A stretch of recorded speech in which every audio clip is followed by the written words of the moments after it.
નમસ્કાર વિદ્યાર્થી મિત્રો તથા વાલીગણ, આખરે તમને જે પળનો ઇંતજાર હતો તે ઘડી હવે આવી ગઈ છે। આજના આ વિડીયોમાં આપણે ધોરણ 10 અને ધોરણ 12ના રિઝલ્ટ વિશે સંપૂર્ણ અને સાચી માહિતી જાણીશું। સાથે સાથે આજકાલ ઇન્ટરનેટ પર ફેલાતી તમામ અફવાઓ વિશે પણ સચોટ સત્ય જાણીશું। તો ચાલો વિડીયો શરૂ કરીએ।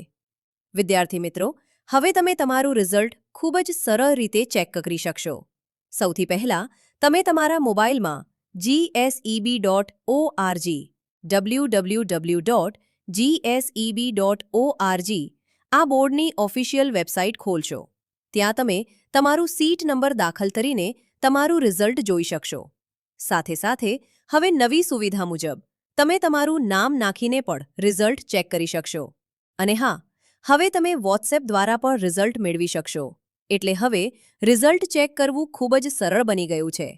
વિદ્યાર્થી મિત્રો, હાલમાં ઇન્ટરનેટ પર ઘણી અફવાઓ ફેલાઈ રહી છે, જેમ કે રિઝલ્ટ આવતીકાલે આવશે, આ તારીખે આવશે, ફાઇનલ તારીખ આવી ગઈ છે। પણ હું તમને સ્પષ્ટ રીતે કહી દઉં, હજી સુધી ધોરણ 10 અને 12ના રિઝલ્ટની સત્તાવાર તારીખ જાહેર થઈ નથી। હાલમાં ફક્ત સંભવિત તારીખો જ સામે આવી રહી છે। જો હાલની પરિસ્થિતિ જોવામાં આવે તો ગુજરાતમાં હાલમાં ચૂંટણીનું આયોજન ચાલી રહ્યું છે અને ઘણા શિક્ષકો ચૂંટણીના કામમાં વ્યસ્ત છે। એટલા માટે આ એપ્રિલ મહિનામાં રિઝલ્ટ આવવાની શક્યતા ખૂબ ઓછી છે। પરંતુ જેમ જ ચૂંટણીનું કામ પૂર્ણ થશે એ પછી તરત જ તમારું રિઝલ્ટ જાહેર થવાની સંપૂર્ણ શક્યતા છે। એટલે કે એપ્રિલ પૂરો થતાં જ મે મહિનાના પહેલા અઠવાડિયામાં રિઝલ્ટ આવી શકે છે। હવે વાત કરીએ ગ્રેસ માર્ક્સ વિશે।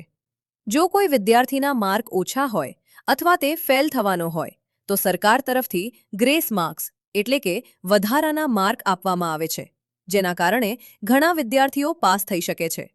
જો તમને જાણવું હોય કે આ વખતે કેટલા ગ્રેસ માર્ક મળશે તો કમેન્ટમાં જરૂર લખજો। પાર્ટ 2 અને આવા જ સાચા અને અપડેટ સમાચાર માટે અમારી ચેનલ લોલ ગુજ્જુ ન્યૂઝને સબસ્ક્રાઇબ કરવાનું ભૂલતા નહીં। ધન્યવાદ।